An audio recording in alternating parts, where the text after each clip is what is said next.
todos, buenas tardes.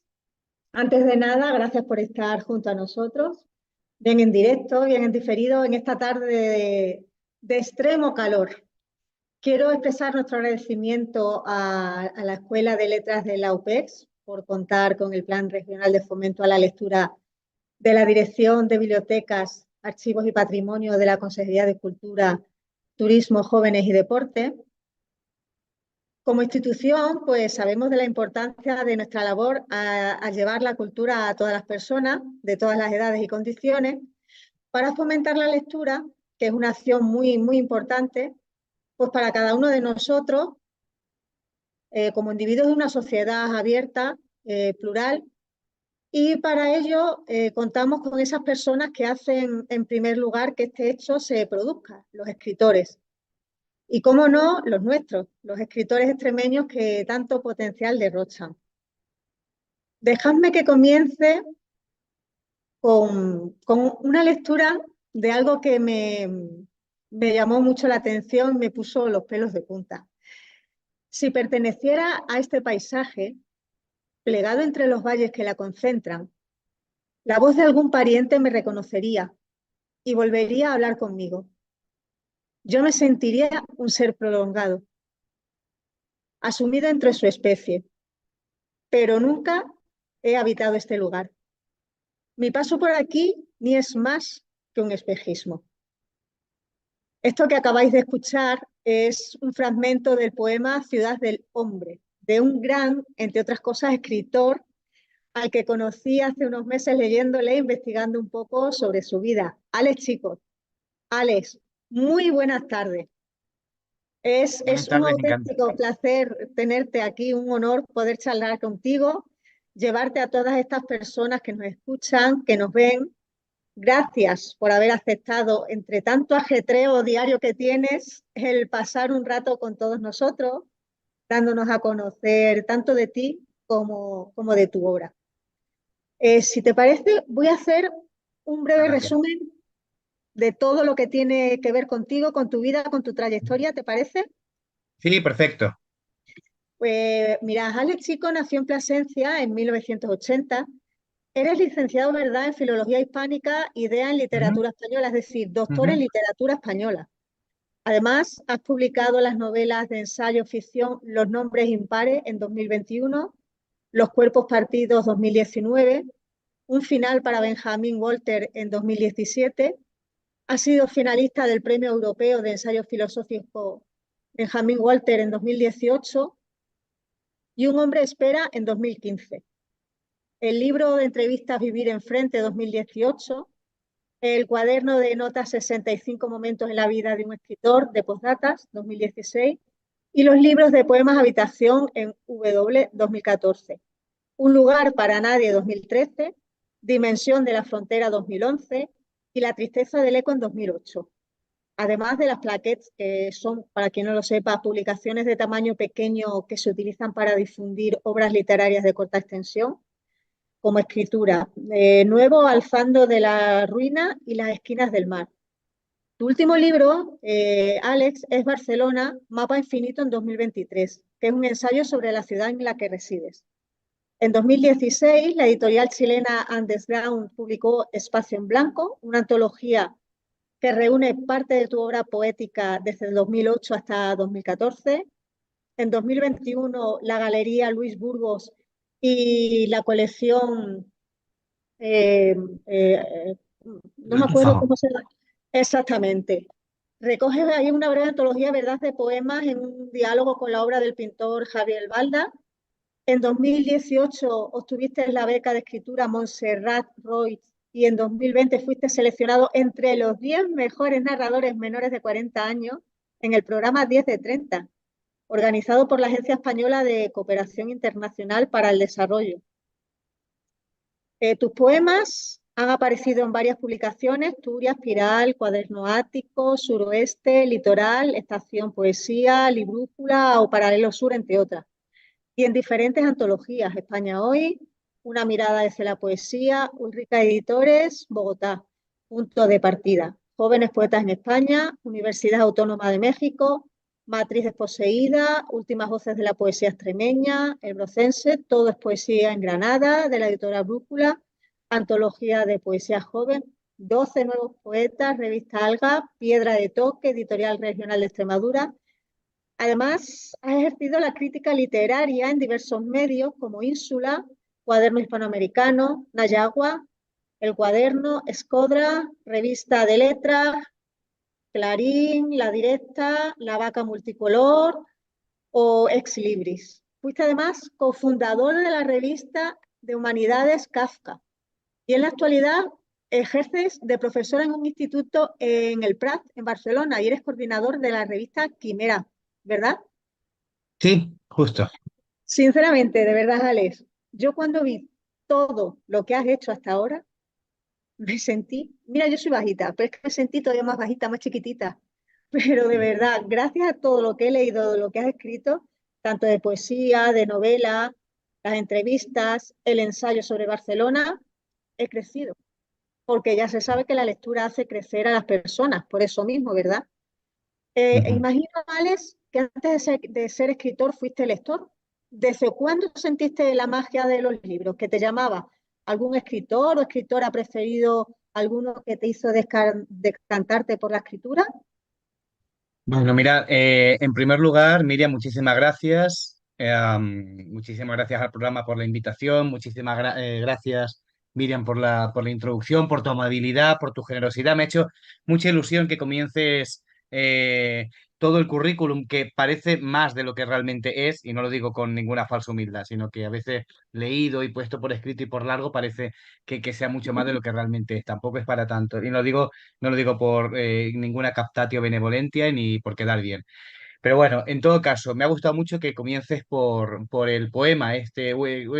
Fue uno de mis primeros poemas. Creo que se llamaba Ciudad del Hombre, si no me equivoco, el poema que has leído. Y me gusta que tanto tiempo después de haber escrito ese poema, que yo creo que fue escrito hace 20 años, más o menos, porque el libro Sí, se publicó en 2008 si no me equivoco, pero bueno, los poemas venían un poquito de atrás. Entonces, macho, bueno, siempre me gusta cuando alguien recupera esos textos del primer libro que publiqué, la editora regional de Extremadura, hace, no sé, creo que 16 años, ¿no?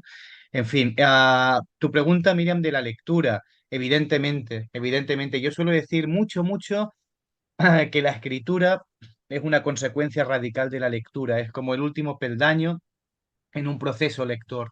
Entonces, si no hubiera habido una lectura previa, una interiorización, ¿no? de muchos autores, yo nunca hubiera sido escritor, ¿no?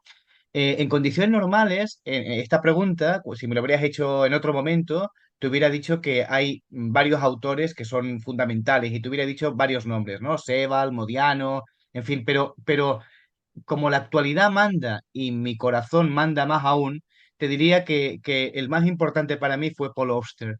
Ahora que acaba de morir, Paul Auster, pues, bueno, pues al menos un pequeñito homenaje también desde aquí. Para mí fue un escritor fundamental, absolutamente fundamental. Lo tengo todo, lo he leído todo, lo tengo hasta en otros idiomas, aunque no sepa exactamente qué dicen en sus páginas. Es un tipo con el que yo me obsesioné bastante, ¿no? En su forma de juzgar, de ver el mundo, de afrontar el mundo y el universo a partir de ciertos temas suyos. Y creo que si a alguien le debo un placer incondicional y irrefrenable, ¿no? De la lectura y unas ganas enormes de hacerme escritor, es decir, de imitar a alguien, en lo que a narrativa se refiere, en poesía quizás hablaría de otros nombres, pero en narrativa se refiere, sin duda alguna sería Paul Auster. Entonces, sí, fue fundamental para mí la lectura y fue más fundamental para mí la lectura de libros de Paul Auster. pues te digo que compartimos el gusto por Paul Auster. Me No me encanta, extraña. me encanta. O sea, una vez que lo descubrí, yo creo que el primero que leí de él fue El Palacio de la Luna. Maravilloso. Maravilloso. Y ya me enganché al Paul Auster, porque es que es maravilloso todo lo que escribe, es que, y quiero coger todo, o sea, quiero hacerme de todos sus libros, porque creo que es Sí, un escritor fundamental, y más para los que nos gusta leer. sí, sí, total. Y de hecho, ¿Verdad? empezaste por un buen libro, porque El Palacio de la Luna para mí junto con Leviatán, la trilogía de Nueva York, Mm, el libro de las ilusiones. Bueno, sí. forman parte como de mis cinco selectos, ¿no? Por decirlo así. Pues hay uno muy pequeñito, el de es algo relativo a la Navidad, no me acuerdo ahora cómo se llama. Sí, Fue el último que Oggy había Green, comprado. el Sí, cuento de Navidad de sí, Oggy Green, maravilloso también, sí. maravilloso. Es que es maravilloso. Mm, Yo creo que ese libro también es de los que no debe faltar nunca en la mesilla de noche. mm. Nunca. Y Sí, sí, leerlo da sí, igual que sea la Navidad que no, pero merece, ¿verdad? aquí está. Sí, ese Se es. le da al Sí, bueno, revés, pero tengo este. otra edición, pero sí, sí, ese es El cuento maravillosísimo. De Nadal, de Navidad de Oggy Green. Sí, Maravilloso, muy sí. bueno. Sí. Y cómo nos describirías tú, Alex, tu viaje como escritor desde tus primeros pasos hasta tus obras más recientes? El último ha sido el de Barcelona, que me lo he terminado el otro día, maravillosa edición, por cierto, precioso. Ujú. Y si te gusta Barcelona, mm, es que es un libro súper entrañable.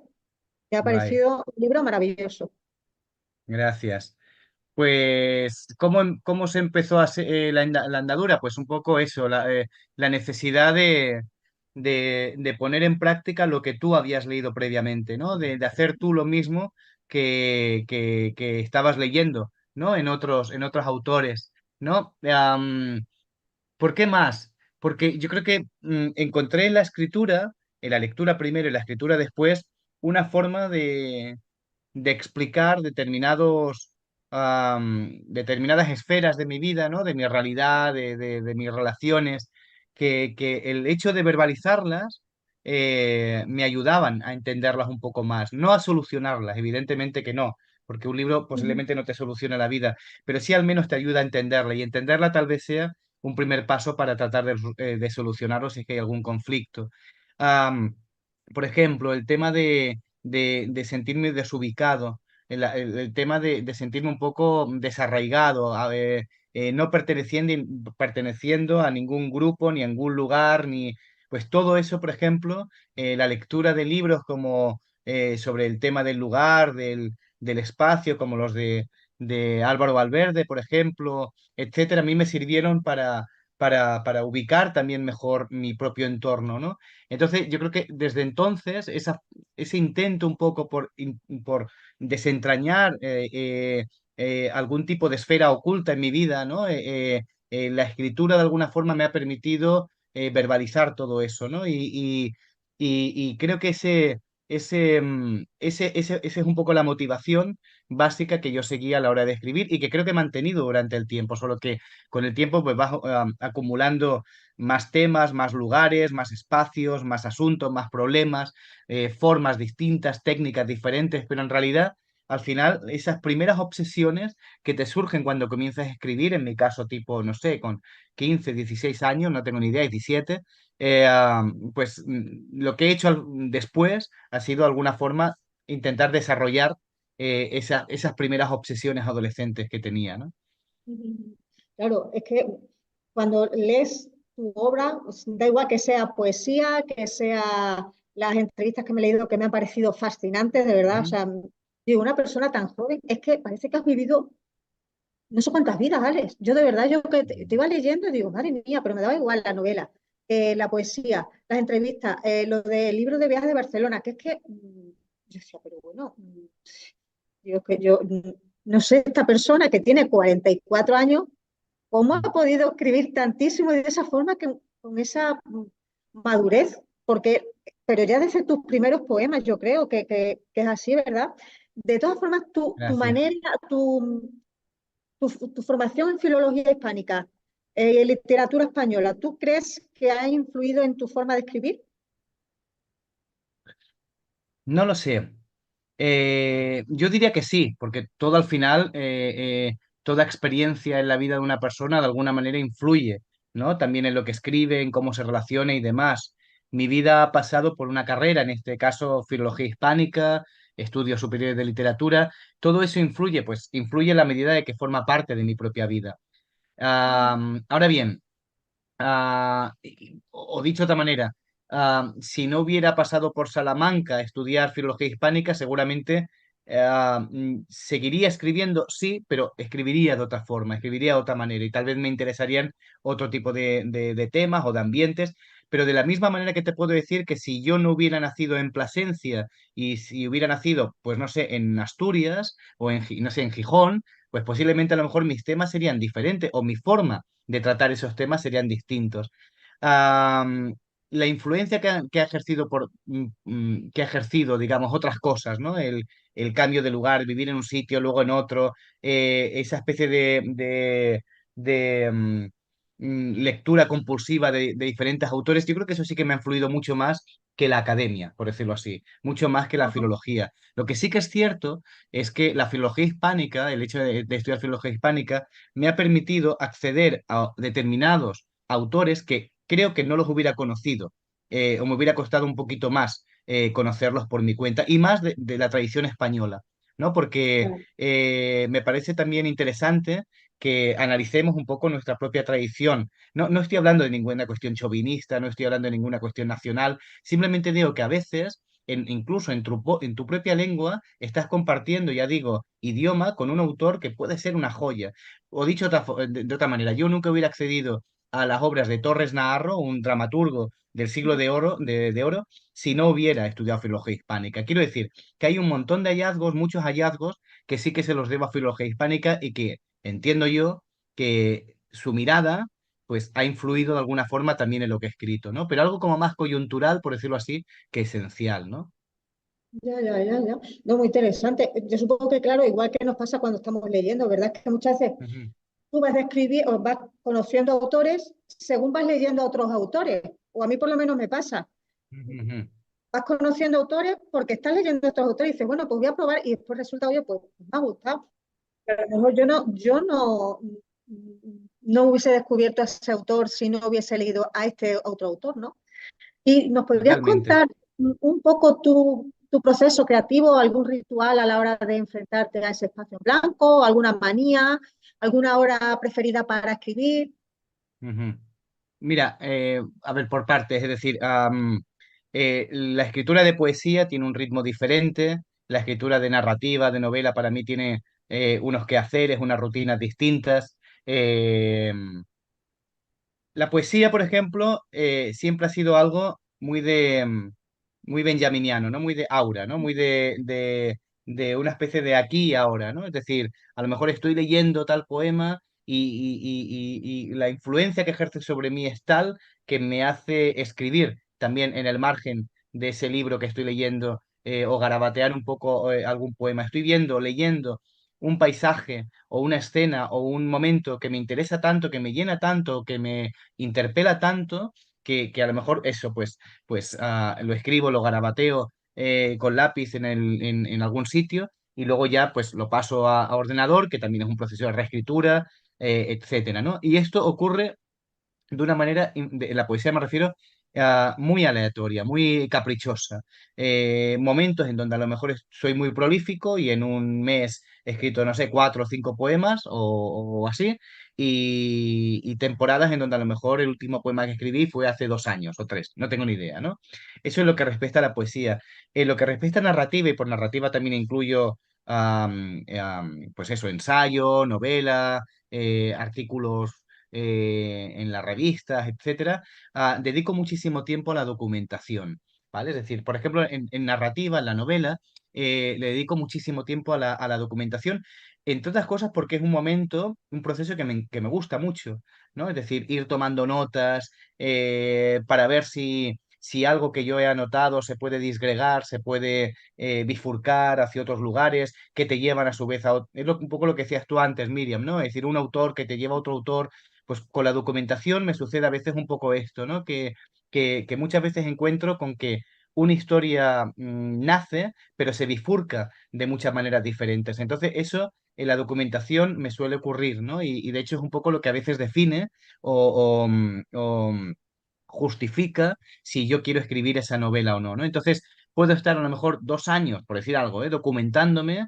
3 años documentándome para una novela y escribirla a lo mejor en muy poco tiempo, a lo mejor en 3, 4 meses. Es decir, mi proceso de escritura, 3, 4, 5 meses, a lo mejor tiene detrás 2, 3 años de documentación, ¿no? Y básicamente ese ha sido un poco mi proceso, ¿no? La poesía cuando quiere, cuando nos da, y así, y lo que es narrativa, por decirlo de alguna forma, el ensayo, la novela, etcétera, mucho tiempo para documentarme. Y lo otro que decías en algún momento del día, etcétera, aquí lo que manda es un poco bueno, pues la vida que llevamos cada uno, ¿no? Laboral, familiar, etcétera. Me encantaría disponer de las mañanas, me encantaría disponer de las mañanas. Además, me encanta levantarme muy pronto, me encanta levantarme muy pronto para escribir, no para ir a trabajar, quiero decir. Y, bueno, y podría estar perfectamente todas las mañanas porque es un momento donde, no sé, tengo todo mucho más claro, etcétera. Pero bueno, la vida, por decirlo de alguna forma, se impone y si uno tiene que trabajar dando clases por la mañana, pues lo que te queda es pues los ratos por la tarde y ya está, ¿no? El fin de semana sí que puedo retomar esas mañanas que más me apetecen. Pero ya digo, si pudiera elegir, trabajaría por la tarde y por las mañanas lo dedicaría a la escritura, que es el momento donde estoy no sé, como más claro. Me cuesta mucho menos solucionar ciertos conflictos o demás, ¿no? Pero bueno, me toca por la tarde. Bueno, pero da igual porque lo haces fantásticamente bien. De verdad, yo que, mira, de poesía no soy, y es que tus poemas, creo que ninguno no me ha gustado. O sea, es que me han gustado todos, Qué bien, todos, muchas unos gracias. por otros, pero de verdad, sin ser de poesía, o sea, Bueno, cuando me he dicho, madre mía de mi vida. Y igual, bueno, Barcelona, yo te digo, a ver, hay muchas ciudades, ¿verdad? A Javier Reverte, a mí era uno de mis escritores preferidos, y ha habido ujú, muchas ciudades que le han inspirado para escribir sus libros de viaje. Entonces, cuando vi el tuyo de Barcelona, dije, uy, esto ahora mismo me lo tengo que comprar, esto ahora mismo me lo tengo que leer. Entonces, ujú. para ti, Barcelona es una fuente de inspiración en tu trabajo. Y no lo sé, bueno, lo podemos catalogar como libro de viajes, de ensayo, y es claro, sobre la ciudad en la que reside.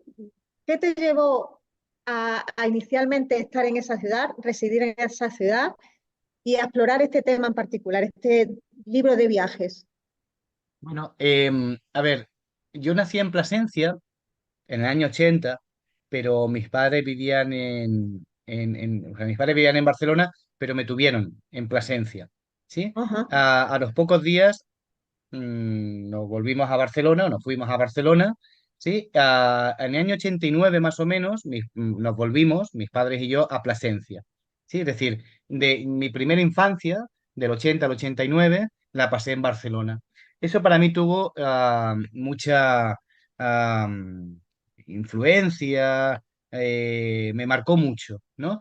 No solo la ciudad de Barcelona, sino vivir con 9 años el tránsito entre una ciudad, no digo grande, enorme, porque tampoco es grande y enorme Barcelona, pero sí una gran ciudad como Barcelona, a otra más pequeñita como es Plasencia. Se habla a menudo del tránsito entre pequeños pueblos a tal capital o a tal ciudad, etcétera, pero se habla un poquito menos de los tránsitos, sobre todo infantiles, de las grandes ciudades a los lugares más pequeños. Entonces, todo eso dejó una huella enorme, creo, en mí, ¿no? El tránsito de Barcelona a Plasencia. De tal manera que cuando yo, ya digo, vivía aquí en Plasencia, Barcelona formaba parte de mi memoria, pero también de una especie de idealización, ¿no? Idealización en los momentos donde no estaba a gusto, a lo mejor en Plasencia, pues idealizaba lo que tal vez tampoco tenía de ideal la ciudad de Barcelona. Creo que todo eso, en la mente de un niño, acaba quedando,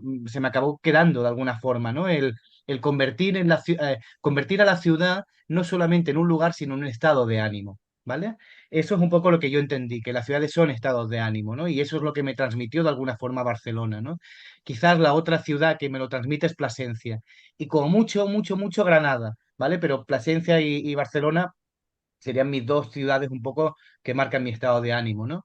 Barcelona se quedó ahí y es una ciudad sobre la que directa o indirectamente siempre he escrito, ¿no? Siempre aparecía en textos primeros que yo podía escribir, en mis primeros relatos, aparecía sin que la citara, etcétera. Y todo eso me ha llevado, digamos, bueno, pues a reunir en un librito una serie de notas, de anotaciones, ¿no? Que tenía sobre el libro de Barcelona, que las fui escribiendo sin ninguna intención tampoco de publicarla de forma inmediata ni nada, ni, sino simplemente por poner un poco en orden algunos de los lugares más personales, propios míos de la ciudad. Cuando me ofreció la editorial Traspiés de Granada, que si tenía algo sobre Barcelona, pues dije, vale, pues lo incluyo, pero vino un poco, el ofrecimiento vino después, ¿no? Eso eran notas que yo he ido tomando, ya digo, por necesidad, ¿no? De la misma manera que necesito muchas veces hablar de Plasencia o de Granada, ¿no?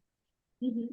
Y mira, además, bueno, de Plasencia, de Barcelona, Salamanca, que es donde estudiaste la carrera, Sí. Portugal, que también están presentes en tu obra, y yo como rayana que soy, y habiendo estudiado la carrera en Salamanca y parte de mis estudios de música en el Conservatorio en Plasencia, qué importancia tienen para ti tanto el país vecino, Portugal, como esta otra ciudad que es Salamanca en tu obra? No, pues mucho, muchísimo. Y creo que, mira, por ejemplo, de Plasencia y de Extremadura, cada vez me doy cuenta que estoy más ligado a ellas, ¿no? Tanto a Plasencia como a Extremadura. Ujú, Me pasa también en otra esfera, con otra intensidad, con Salamanca y con Portugal. No, con Portugal siempre he sabido que tiene una filia muy grande, una enorme admiración, una devoción absoluta. He admirado todo de Portugal, todo. Gastronomía, cultura, el fado, el carácter, la forma de ser, las ciudades, los cafés, los autores, o sea, y luego encima, a mí hay una cosa de la que no se habla mucho, pero a mí buena parte de la literatura que yo conozco está filtrada por autores extremeños. Es decir, yo conozco mucha poesía catalana, de autores catalanas, gracias a poetas extremeños, igual que conozco a muchos autores portugueses gracias a autores extremeños, ¿no? Lo digo un poco a modo de paréntesis ujú, para un poco para que nos oiga, ¿no? La importancia que ha tenido también la literatura extremeña reciente, digo, en mi vida, ¿no? Ah, quiero decir que Portugal siempre ha estado ahí, siempre. No sé, es que podría citar autores no sé, Eugenio de Andrade, por ejemplo, con el que me obsesioné mucho, Pessoa, por supuesto, en fin, es que son autores que descubrían no solamente una forma de escribir, sino una forma de sentirlo, y también las ciudades y los pueblos, etcétera, ¿no? Que conocí durante mucho tiempo. Y de hecho, siempre me autoimpongo de alguna forma, al menos ir una vez o dos veces al menos al año. Ahora vivo en Barcelona, es más complicado, ya digo, pero sí, aunque sea irte a pasar el día a Monsanto o volver después de un tiempo a Lisboa o a Porto, etcétera, ¿no? Es decir, para mí, Portugal ha tenido una influencia enorme, sobre todo incluso los primeros poemas que yo escribía, ¿no? Quería, de alguna forma, en algunos momentos de los poemas, que en lugar de un texto poético fuera simplemente la canción de un fado, ¿no? La letra, perdón, de un fado, ¿no? Eh, Esto por la parte portuguesa. Y la parte salmantina, pues creo que cada vez me doy más cuenta de que tengo más relación con esa ciudad de la que yo pensaba, no solo por las características un poco arquitectónicas, ¿no? de la ciudad, sino por todo lo que viví allí, ¿no?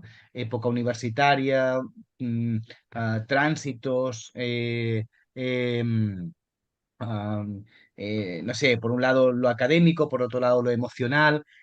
Salamanca es una ciudad absolutamente fundamental. Debería ser justo y decir que Plasencia, Barcelona, Granada, pero luego estaría ahí Salamanca enseguida, ¿no? Porque de hecho me encanta, uno de los placeres de mi vida es volver a Salamanca. Me encanta volver a Salamanca porque me resulta tremendamente sencillo y a la vez atractivo lo fácil que me sitúo es como si paso por la calle Compañía o por la Rúa o por la Plaza Mayor y fuera como una especie de línea directa hacia el pasado. Ya sé que estoy en el presente y me encanta el presente de Salamanca o lo que conozco, pero esa línea directa hacia el pasado que me hace, ¿no? Que siento cada vez que paseo por Salamanca, por la Plaza Mayor, por la calle Zamora, no sé, por Alamedilla, por la Plaza del Oeste, esa especie de línea directa hacia el pasado porque además creo una cosa, y es que estamos, estamos llenos de recuerdos, solo que buena parte de nuestros recuerdos son recuerdos durmientes. Están dentro de nosotros, pero pero no los identificamos tal vez, no sabemos que los tenemos. Es el lugar muchas veces quien los convoca, es decir, a veces tenemos que ir a un lugar determinado, a un espacio determinado para que tal recuerdo durmiente salte, ¿no? Y vuelva otra vez a nuestro presente. Y eso me sucede mucho o sea, con Salamanca, ¿no? Es decir, hay recuerdos que solamente los puedo convocar paseando por Salamanca, ¿no? Y esa sensación de estar, ya digo, en esa línea directa hacia el pasado, me fascina, me encanta, porque además es un tema que yo lo utilizo mucho a nivel literario, ¿no? Entonces, podríamos estar la hora entera hablando de Salamanca y de Portugal. Totalmente, podemos estar los dos totalmente hablando y hablando sin parar de las dos. Cuando quieras puedes ir a mi pueblo, Valencia de Alcántara, vamos a Marbao, Castelo de Vide, Portalegre, Maravilloso, los conozco y son estupendos, de claro, verdad, pues son cuando quieras, por allí nos podemos pasear, o sea, sin problema ninguno. fantásticos. Te tomo Y palabra. genial. Cuando fuiste reconocido en el 2020, hace 4 años, como uno de los mejores narradores menores de 40 años que tenías entonces, en el programa 10 de 30, que ya hemos dicho en la introducción que es una de las principales iniciativas, ¿verdad?, para dar a conocer a los autores que se encuentran en esa franja de edad para que, entre otras cosas, bueno, pues los editores extranjeros también puedan acercarse a vuestras primeras obras. ¿Qué fue lo que sentiste? Hombre, emoción seguro, para empezar. Ujú. ¿Incredulidad? Sí. No, mira, no, voy a intentar ser lo más sincero posible. No me voy a hacer ahora de encontradizo, decir, no, no me lo creo, no sé qué, tal. Ni tampoco soberbio y decir, bueno, es que lo estaba esperando. No, no es eso.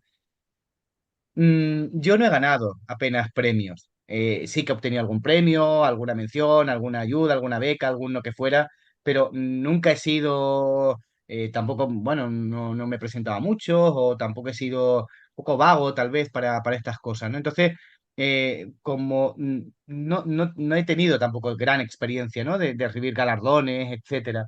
Entonces, por ese lado, cuando lo del 10 de 30 además es algo que tú no te presentas, es decir, te seleccionan ellos, tú no te postulas, por decirlo así. Sí. Entonces fue algo, bueno, sí, inesperado porque tampoco yo sabía que estaba en ese proceso, ¿no? Cuando me informaron, pues claro que fue una absoluta alegría. Incredulidad no, perplejidad tampoco, pero bueno, sí, sí, una cierta, no sorpresa, pero casi, por decirlo así, ¿no? La verdad es que me hizo muchísima ilusión. eh, bueno, sobre todo también por lo que ha venido luego, también lo que ha provocado, lo que ha generado, ¿no? De encuentro con otros autores, de viajes, de contacto, ¿no? Sobre todo con América, con Latinoamérica. Bueno, he viajado varias veces gracias a este programa y así, y por ese lado ha estado muy bien, pero quiero decir, esto es como todo al final, es decir, en mi vida literaria me sucede una cosa muy interesante y es que a lo mejor en 2, 3 semanas se me juntan un montón de grandes noticias que te dan esto, que te dan lo otro. Entonces dices, jolín, o sea, pero qué maravilla, que... Pero luego a lo mejor pasan los siguientes 3, 4 meses donde no ocurre nada, absolutamente nada, no sucede nada. Nadie te llama, nadie te propone nada, nadie te dice tal, ni siquiera nadie te manda un libro, en fin. Quiero decir que al final un escritor, como cualquier otra persona, no solo está en esas 3 semanas de éxito relativo, por decirlo así, ni está solo en esas cuatro, en esos 4 meses. Al final es un todo. Y lo que queda de fondo, es decir, lo más importante es que uno siga escribiendo. Que lleguen o no esos reconocimientos, pues, que lleguen y felices. Y también creo que son necesarios en un autor, porque también es bueno de vez en cuando bueno, pues que sepa que hay alguien un poco al otro lado, ¿no? Pero tampoco eso es determinante, ¿no? Entonces lo Ujú. recibes con alegría, pero también con la humildad que creo que necesita un poco estos momentos, ¿no? Y tú que has publicado tanto poesía como novelas de ensayo ficción, de entrevistas, libros de viaje, ¿tienes alguna preferencia por alguno de estos estilos? Bueno, en lo que más cómodo me siento es un tipo de libro que yo llamé en su momento novelas de ensayo ficción, que era un tipo de libros, de obras que en los que de alguna manera, o en las que de alguna manera intentara reunir buena parte de los géneros que más me interesaban, ¿no? Desde la crónica, el diario, las memorias, lo novelístico, bueno, sí, lo poético, por supuesto, etcétera, ¿no? Quizás es verdad que la palabra novela o el género novela hasta el momento es el tipo de escritura o el género que mejor acepta, digamos, ¿no? La experimentación, de alguna forma, ¿no? O el trasvase un poco, ¿no? De miradas, de géneros, etcétera, ¿no? O al menos así lo veo yo.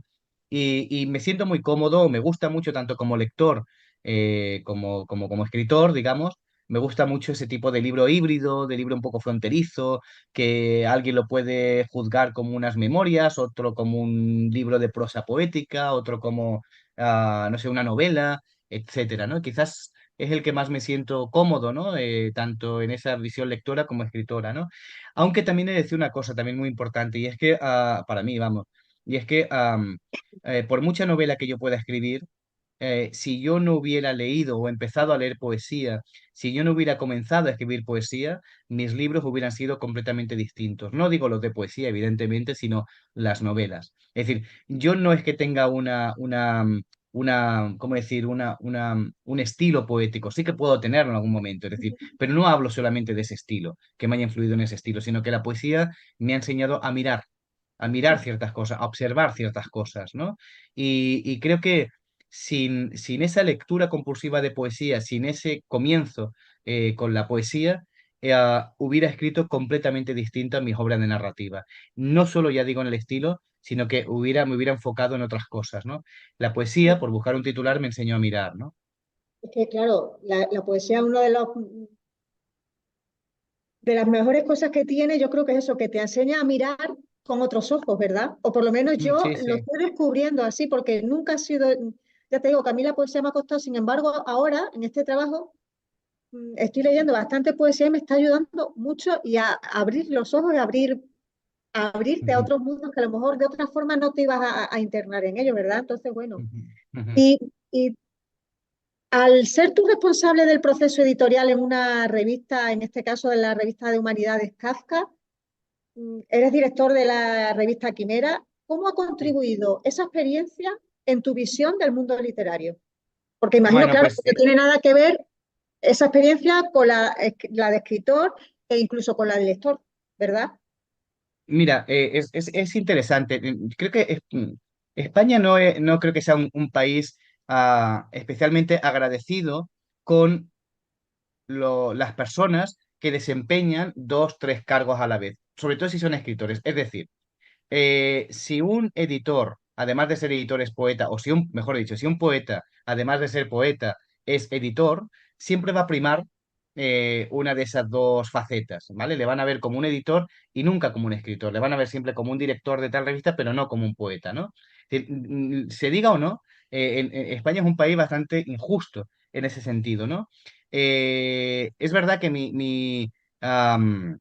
mi labor como director o codirector de ahora de la revista Quimera nunca ha influido negativamente, ¿no? A- a mi labor un poco creativa, más allá de que, claro, hay un tiempo que tienes que dedicarlo a la edición de la revista, a generar contenidos, a tal que, bueno, pues que sí que es verdad que te puede restar tiempo a tu propia escritura. Sin embargo, hay una cosa magnífica para mí de lo mejor que ha tenido Quimera, más allá de aprender a trabajar en grupo, ¿no? Que es algo que yo tampoco llevaba tan bien, ¿no?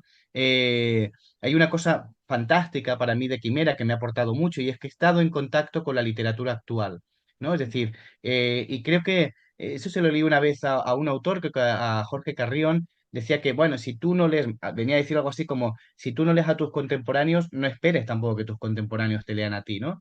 Podemos estar de acuerdo o no, completamente en esa frase de Carrión, pero sí le encuentro un cierto sentido, ¿no? Entonces, gracias a la revista Quimera, ¿vale? Tanto en los libros que uno reseña o que te envían, o entrevistas, o lo otro, te hace estar muy en contacto con buena parte, una parte, claro, de la literatura actual, ¿no? Ujú. Principalmente española, aunque también ya digo que vamos mucho sobre todo antes, ¿no? Por otro tipo de literatura, sobre todo europeas, norteeuropeas me refiero, centroeuropeas, etcétera, ¿no? Para mí, para tomarle un poco el pulso, ¿no? a la literatura española en particular, europea o universal en general, sí que me ha venido muy bien, ¿no? Me ha venido muy bien también para ver un poco, bueno, pues para cotejar también otro tipo de lecturas con la tuya propia, conocer también autores de tu misma generación o que a lo mejor están viviendo a 200 kilómetros y que tienen libros magníficos, ¿no? Entonces, todo eso, la revista Quimera me vino muy bien, ¿no? Y la revista Kafka fue una revista que hacíamos en la universidad, unos amigos y yo, y que cumplió un papel muy importante para los tres que la llevábamos, pero bueno, quedó ahí en ¿verdad? arqueología universitaria. Pero lo hicisteis, que no todo el mundo lo Mm. hacemos, lo hicisteis. Bueno. Y como Ujú. profesora en un instituto, ¿cómo integras tu pasión por la literatura dentro de las enseñanzas? Mira, cuanto a más entrevistas, que no suelo leer muchas, entrevistas sobre educación, leo. O sea, prefiero no leerlas, porque normalmente me pongo nervioso. Cuando hay alguna noticia sobre educación, me da igual, de un bando, de otro, de tal, prefiero no mirarlo, no mirarlo, ¿no? Pero a veces que leo algunas entrevistas donde hay gente que opina, ¿no? Sobre la educación, sobre cómo mejoraría la educación, el titular siempre me pone un poco nervioso. Dicho esto, voy a soltar un titular. Me voy a contradecir un poco a mí mismo, ¿no? Pero sí que creo que hay cosas que hay que mejorar en educación, que no le corresponde solamente a los profesores, aunque se piense que la carga está en los profesores, creo que los profesores son una parte como otra cualquiera, pero bueno, en fin, pero parece que es que nos carguen demasiado.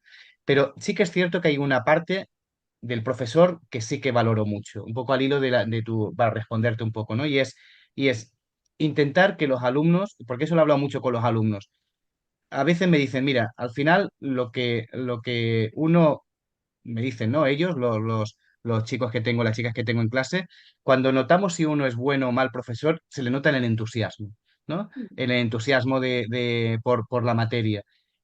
¿Cómo se genera ese entusiasmo? No lo sé, ¿vale? No lo sé. Cada uno lo hará de una manera, otros con muchos ejercicios, otros con pocos, otros sacándoles al patio, otros llevándoles de excursión, no tengo ni idea. Pero sí que eso ha sido para mí muy importante.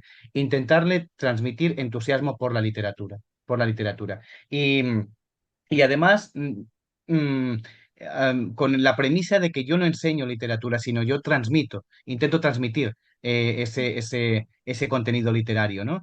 Y mi experiencia lectora y demás. Y he de decir una cosa, que de momento me pueden criticar si doy mejor el sintagma nominal o el sintagma preposicional o el atributo o el complemento, gramática, vamos, me lo pueden criticar un poco más, pero literatura creo que de momento no hago malas clases y precisamente es por eso, por intentar transmitir, pero claro, si a mí no me entusiasma la literatura, ¿cómo coño no voy cómo no voy, cómo voy yo ahora a entusiasmar a alguien, ¿no? Si a mí no me entusiasma leer y encontrar en la lectura una fuente, un refugio, una fuente de inspiración, un refugio, etcétera, ¿cómo le voy a transmitir a mis alumnos otra cosa que, ¿me entiendes? Entonces, para mí, creo que la labor de un profesor de literatura o de lengua y literatura española o castellana es transmitir ese entusiasmo. Ya está, ya está. Y tener Es suerte que, con los alumnos, claro. claro, no, yo pienso igual que tú, porque como siempre me he dedicado a la enseñanza, pero en mi caso de música, mm, lo primero que tienes que hacer es estar motivado para motivar a los demás. Para eso que tú estás intentando transmitir, ellos sean capaces de captarlo, de aceptarlo, Mm. decir, es que merece la pena.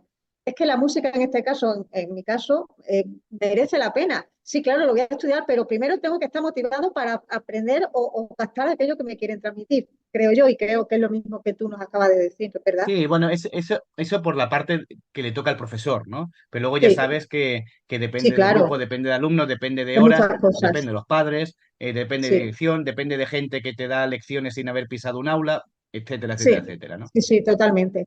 ¿Y cuál es el mayor reto al que te has enfrentado tú hasta ahora? ¿Cuál que ha sido el desafío, al mayor desafío que te has enfrentado? Literario, vital, ¿te refieres? Pues de todo un poco.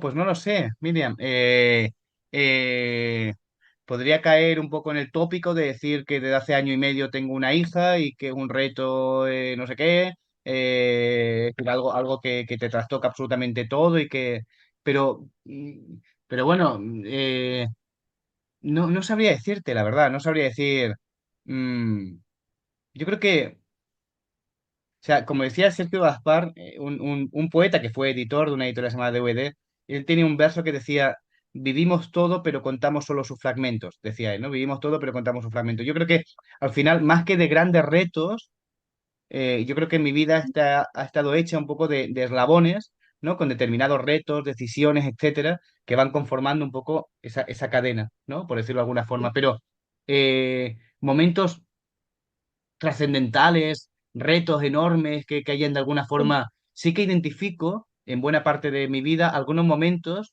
en donde uno tiene una gran historia que contar, ¿no? Por decirlo de alguna forma. De hecho, siento la autopromoción y siento el momento un poco de marketing, pero mi próximo libro sale dentro de poquito, dentro de un par de meses, un mes, 3 meses, no recuerdo ahora bien. Otra vez en la editorial Candaya, que es donde he publicado los últimos. Es un libro en donde se reúne varios textos, artículos, en donde hablo de mi relación con la escritura y el lugar, ¿vale? Es decir, a partir de diferentes espacios pues hablo un poco de la literatura, de esos lugares, de la escritura, de esos espacios y demás, ¿no? Del territorio, bueno, en fin, ¿no? Y además habla que es un libro bastante interesante porque son territorios muy diversos, de diferentes sitios y tal. Bien, todo esto para explicar que en uno de los artículos hablo de Praga, ¿no? Y más allá de mi relación de Praga, de Kafka y de otros autores que han pasado por allí, hablo de una experiencia que de alguna forma cambió mi vida. ¿No? Bueno, ya lo leeréis, ¿vale? Es decir, no voy a hacer para Genial. algo mío que pueda hacer un spoiler, ya lo leeréis, pero veis, a lo sumo lo que puedo hacer es identificar, ¿no? Esos pequeños momentos que de alguna manera, si hubieras tirado por otro lado, tu vida hubiera sido completamente distinta, ¿no? Quizás sí. Ahora, identificarlo como grandes retos y tal, no lo sé, pero sí que es interesante ver qué momentos en tu vida, si te hubieras desviado 20 metros, tu existencia hubiera sido completamente distinta. Creo que todos tenemos un poco de esas experiencias en nuestra vida, ¿no? En nuestro haber. Ujú. Genial. Es que sí, yo creo que tienes toda la razón del mundo. Y bueno, estoy ya deseando. Entonces, ¿me puedes decir el título del libro? Todavía no se puede saber.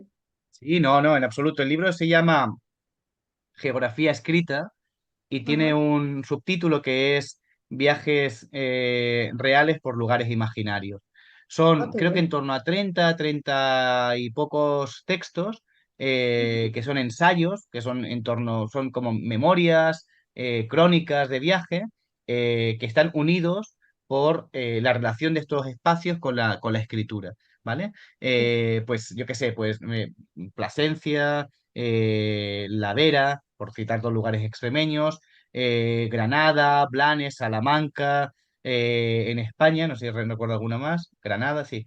Luego europeos hay bastantes, americanos hay bastantes. Entonces, son crónicas un poco de viaje, a medio camino, ya digo, entre las memorias, el ensayo literario, etcétera, ¿no? Y entonces, hacerle como un mapa de diferentes, ya digo, diferentes territorios en su relación con la escritura y con la literatura, ¿no? Entonces, es una forma un poco de leer esos lugares, de viajar a esos lugares y leerlos sin necesidad un poco de visitarlo o como preparación para esa visita a futuro. En el fondo no es muy distinto a lo que he venido haciendo con lo de Barcelona en este último libro, solo que dando un poco más de importancia a la cuestión literaria, ¿no? Genial. Bueno, yo sé que tú, estoy convencida de que tú crees que la literatura, igual que la música, puede influir en la sociedad. ¿Tú qué consejo le darías tanto a los que se inician en la escritura como a los que se inician en la lectura o que ya son lectores? Bueno, Si es que eres de dar yo creo consejos, que que a lo mejor tampoco te gusta dar consejos, ¿eh? no, sí, no, no, bueno, aquí pienso un poco en lo que le digo a mis alumnos del instituto, ¿no? Y es, eh, mm, a mí, y además, no sé, yo soy bastante sincero con ellos porque no quiero simplemente que escuchen una lección literaria, sino los motivos por los que a mí me condujeron, ¿no? ¿Qué motivos me condujeron a mí para escribir para leer y tal, ¿no? Es decir, les hablo mucho de que yo empecé dando literatura en el instituto y me suspendieron los 3 trimestres y les hablo de cómo la literatura en determinados momentos me ha, entre comillas, salvado la vida porque me ha permitido vivir más. Entonces, bueno, cuando alguien me dice sobre todo más joven o así, ¿no? De cómo empezar a escribir, siempre digo algo que suena tópico, pero no por tópico, es menos cierto, ¿no? Que es la lectura. Al final es leer, leer, leer, leer, leer, ¿no? Y luego ya, utilizar la escritura dentro de ese proceso lector que comentábamos al comienzo, ¿no? Eh, ¿Qué más consejos, por decirlo así? Que al final para mí, o sea, sí que es verdad cuando has leído todo el currículum al principio y tal, y los libros, etcétera, pero para mí, soy muy fan, soy muy, me seduce mucho el concepto de universo literario, ¿no? Y a mí me da igual estar escribiendo, el próximo libro tiene, no sé, 30 artículos que ocuparán 200 o 300 páginas, pero me da igual que sea un libro de 300 páginas a un librito de 120 sobre Barcelona con ilustraciones, a un ensayito breve en la revista Quimera o a un entrar, que para mí todo forma parte en cierta forma del universo literario, ¿no? Y lo que le diría a alguien que comienza a escribir o que quiere seguir escribiendo es eso, que vaya construyendo su universo literario, ¿no? Y que tal vez se acerquen al inicio y tal vez se acerquen muy tarde a ese universo literario propio, pero que bueno, que al final uno está ahí para trabajar en soledad y de vez en cuando conectarse con esa habitación cerrada que tiene ventanas, ¿no? Entonces, la idea del universo literario y transmitir ese universo literario propio me seduce mucho y creo que también es un gran incentivo para la gente que escribe, ¿no? Y que quiere seguir leyendo. Claro, y cuando estás leyendo además, bueno, pues cada uno tiene sus rutinas, tiene sus manías, muchas veces algunos por trabajo o por eso, por manía, tiene unos horarios, unos rituales a la hora de ponerse a leer, ¿no? De sentarse a leer. ¿Tú tienes algún ritual, alguna hora preferida, algún sitio preferido? Ujú. No, no, no, no, no. No, lo que es lectura, eh, puedo leer en casi todos los lugares, es decir, eh, o sea, lo que sí sé es que si no tengo un libro en determinados lugares, me pongo muy nervioso. O no, muy nervioso no, pero Sí, yo qué sé, imagínate un viaje largo, ¿vale? En avión, por decir alguna cosa, sí. o yo qué sé, pues que no tenga, ahí me pondría un poco, es decir, hay lugares donde lo necesito más, ¿no? La lectura. Pero más allá de eso, no, no, es decir, puedo leer tranquilamente en mi estudio, puedo leer tranquilamente en la terraza de mi casa, puedo leer, no sé, en el bar de abajo. Hay lugares en donde lo necesito más o me gusta más, sin duda, ¿no? Por ejemplo, leer en una terraza y ahora que empieza un poco un tiempo así más cálido y tomarme un cortado con hielo y estas cosas, pues no sé, es como una especie ya no solamente me gusta leer, sino todo el ritual, todo el pack, ¿no? Igual, Por decirlo así. sí. También es cierto que si un libro me está entusiasmando, si el libro me está entusiasmando, me está gustando, me está interesando mucho, soy de aprovechar su lectura en cualquier momento. Es decir, aunque sea, mira, yo qué sé, pues solo tengo un minuto antes de que llegue el metro o solo tengo un minuto antes de que llegue el autobús, me da igual. Eso solamente me sucede con libros que me están interesando mucho, entusiasmando, ¿no? Los libros que a lo mejor me cuestan más o se me hacen más bola, por decirlo así, a lo mejor sí que necesito un poco más de atrezzo, ¿no? De decorado. Pero libros que me interesan y tal, a la mínima que pueda, si sé que a lo mejor he quedado con alguien y llego 5 minutos antes, pues aprovecho y lo leo, ¿no? Entonces, me da igual, soy un poco polifacético. eh, Pues mira, yo es que soy igual que tú, así lo pasa, bueno, que también la manía que tengo es esa de leer varios libros a la vez.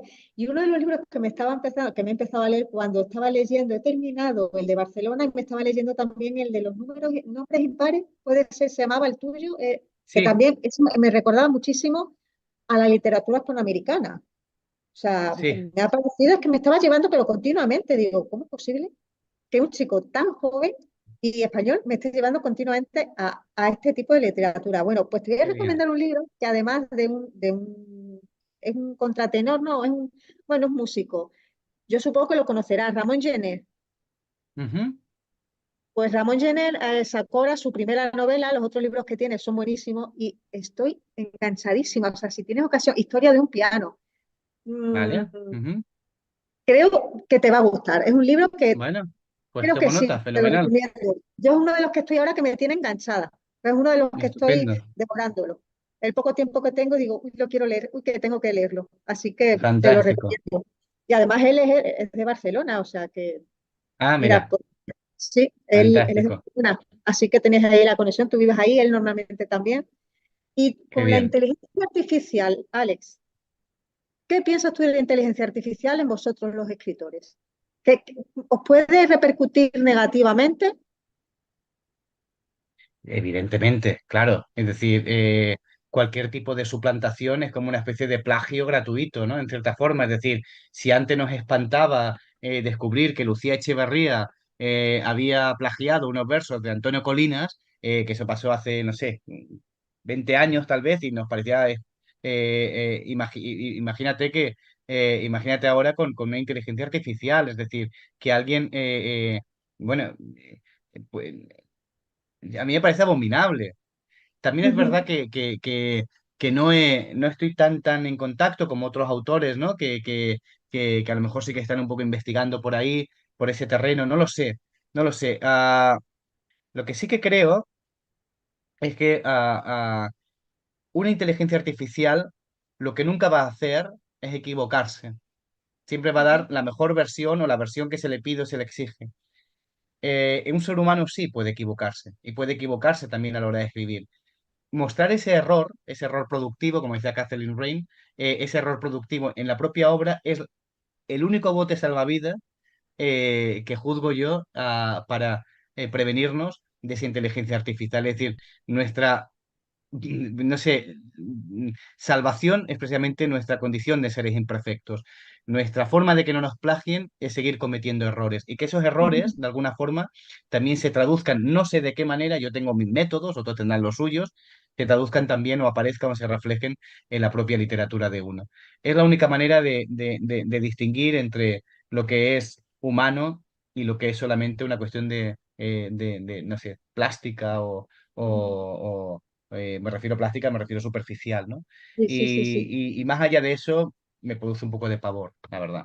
Sí, porque además es verdad que es que creo, a lo mejor estoy equivocada, pero lo que te hace sentir una persona, lo que ha escrito una persona, yo creo que una inteligencia artificial, sentimientos no pueden transmitirlo de la misma forma. Creo que a lo mejor, ya te digo que a lo mejor estoy equivocada, pero yo creo que no es lo mismo, ¿no? A lo mejor estoy equivocada, no lo sé. No lo sé, lo que temo, Miriam, es que a lo mejor dentro de, yo qué sé, pues un siglo, alguien escuche esta conversación entre tú y yo y nos escuche ahora mismo y dirá, mira, estos dos hablando de cosas que eran inevitables y cómo no lo habían visto si no tenían al lado. Supongo que se reirán de nosotros, supongo que se reirán de Puede nosotros de aquí a ser. un siglo. Ujú.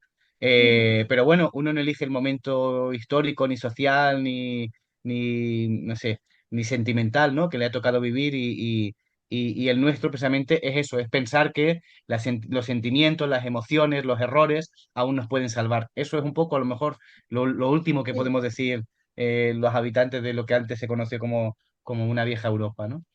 pues sí, totalmente. Y Ale, mira, ya para ir terminando, dos preguntas.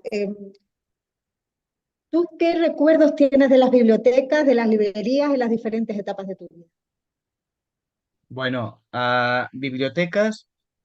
Mi primer contacto con bibliotecas fue la Biblioteca Municipal de Plasencia. La dirigía o estaba allí la bibliotecaria que se jubiló hace un tiempo, se llamaba Feli.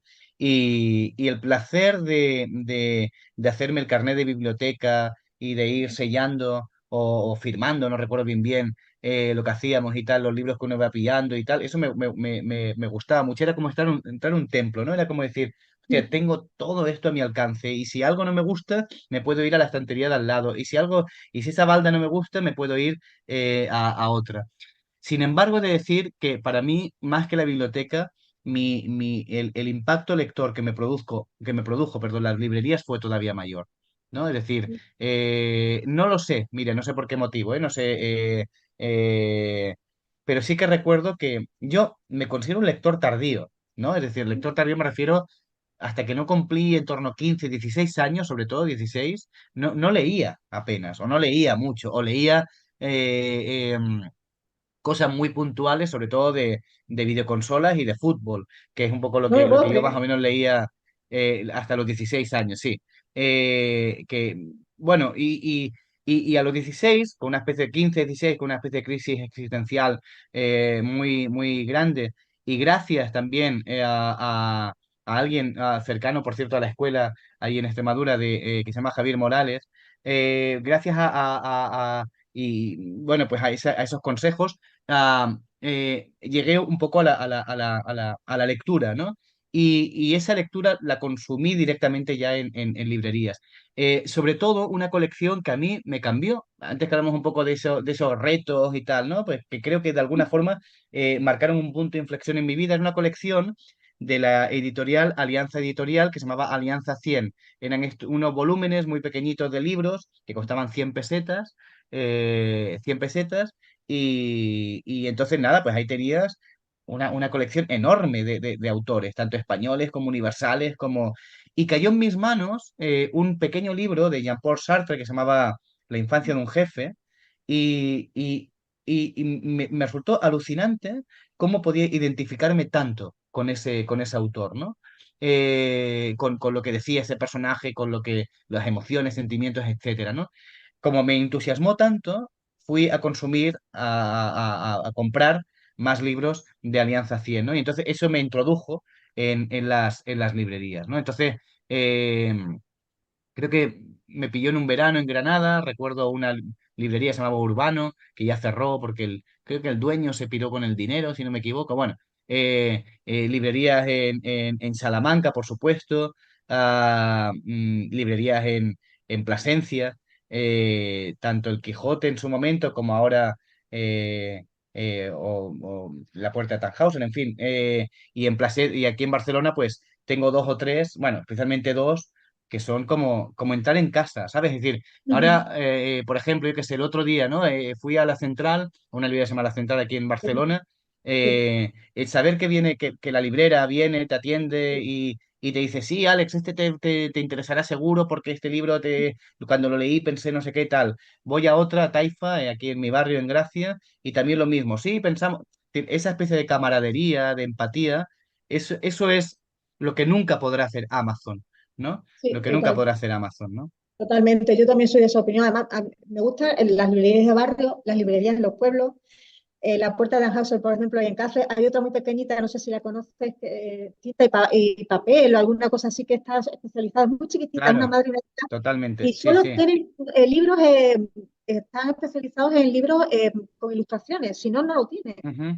Me Sí, gusta, sí. porque es que tú vas a esos sitios, igual, bueno, el Ujú. Jardín Secreto también hay en Plasencia. Sí, en Tú vas a Plasencia, esos sí, sí. sitios y te conocen y saben lo que te interesa, lo que no. Pues has llegado esto, yo creo que esto también te puede gustar, te va a interesar. Pues mira, es una sensación que es como Sí, el sentir otro día, por casa. ejemplo, estuve en la Feria del Libro de Plasencia y conocí al librero de la librería El Tintero y también Sí, igual, dice, bueno, qué camaradería, qué generosidad.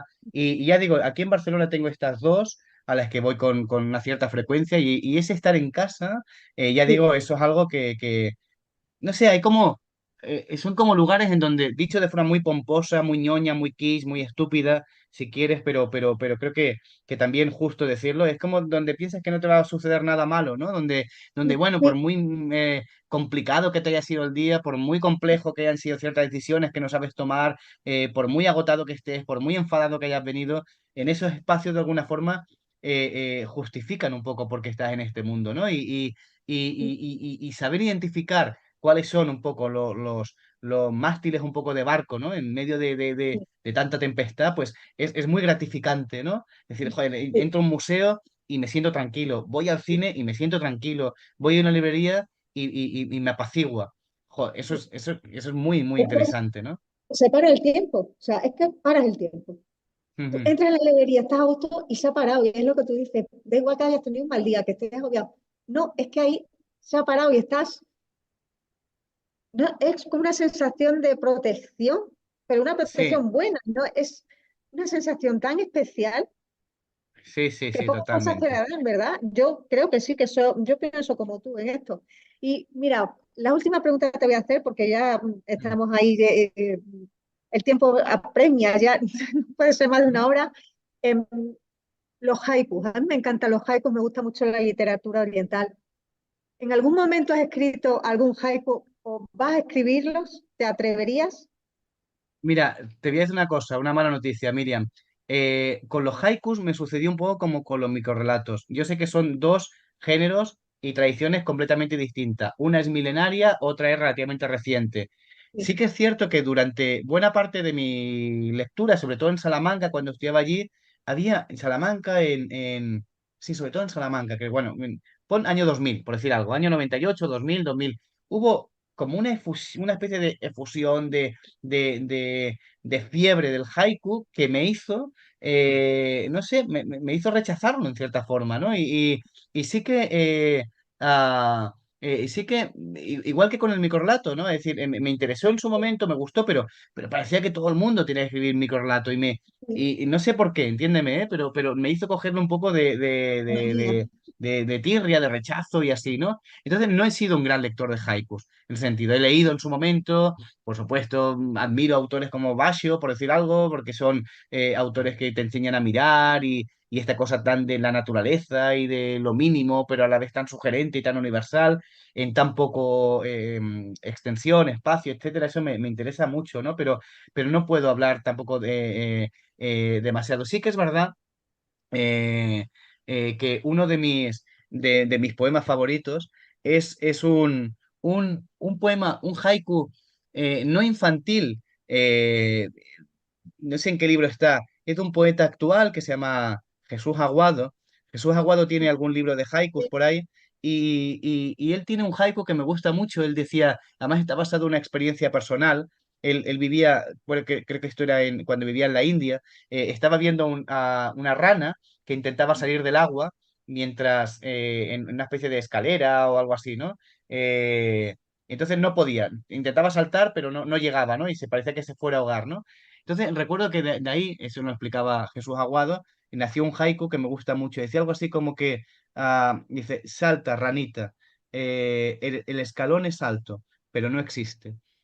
Ese haiku me ha seguido sonando como eco en mi cabeza, tanto a nivel literario, ya digo, como sobre todo a nivel existencial o sí, vital, y es ¿no? bonito. Sí, es bonito y Así que profundo. bueno, me pareció bonito, mira, me parece bonito recordar ahora ese homenaje al haiku, sí. Pero más Me allá de eso alegro. no te puedo decir mucho, Miriam. Oh, lo siento, qué pena. Me hubiese gustado porque yo creo que lo ibas a hacer muy bien, pero el escritor es el escritor, Bueno, así que alguna vez he intentado algo y tal, pero creo que no ha sido muy bueno. Y yo creo que también es bueno aprender de nuestras propias limitaciones, sí, ¿no? totalmente. Igual que, por ejemplo, a mí me encantaría escribir teatro y ser un dramaturgo que Sí, dirigiera aquí autores y demás, pero no valgo para eso. vale, No no. tengo dominio escénico, pues salvando la distancia, no creo que tenga tampoco mano, ¿no? Y creo que es bueno también aprender un poco las limitaciones Sí. de uno, ¿no? Ujú. Me Pues me nada, dejarías de leer si escribiera haikus. ya, ya, sí, sí. Bueno, pues Ale, nada, yo Bueno, espero haber sido capaz con esta entrevista, sí, de sobras. haber sido capaz eso, pues, de ofrecer una visión de ti como lectores, pues, yo qué sé, que te hayamos conocido, que hayamos indagado en tu obra, animar a la gente a que te lea, que te conozca a los que no Ujú, te conociesen. Y yo de verdad recomiendo leerte porque además de ser una voz importante de la literatura contemporánea, que lo creo, yo desde que te he descubierto lo creo, pues nos permite estar también al tanto, ¿no?, de las tendencias, de los debates actuales que se puedan producir en el ámbito literario y el cultural. ujú. Además, eso es que refleja también las preocupaciones contemporáneas, te mueves entre la poesía, la novela, el ensayo, la crónica, es que no te da miedo nada, eres un poco, tú lo dices, bueno, El haiku me da miedo. el haiku te da miedo y para el otro dices tú, Ujú. para la dramaturgia, para el teatro no vale, bueno, También. pero te tenemos en los Sí, demás. O sea que espero que nada, que Alex, ojalá y nos podamos conocer en persona y ya seguro. sabes que estás invitado cuando quieras a ir por la zona rayana y nada, muchísimas gracias por tu tiempo. Sigue Bueno, escribiendo, que te seguiremos leyendo. En cuanto tenga tu libro, te lo diré y a ver si en algún momento me lo puedes dedicar, ¿vale? fantástico. Miriam, pues nada, muchísimas gracias. Te tomo la palabra con la invitación y nada, una Ujú. charla muy agradable, muy agradable y muy agradecido bueno, pues por la conversación que hemos tenido. Muy bien, muchísimas gracias, Miriam. Muchísimas gracias y no dejes de escribir, por favor. Y a todos, no dejéis de leer. Una muy buena tarde. Adiós.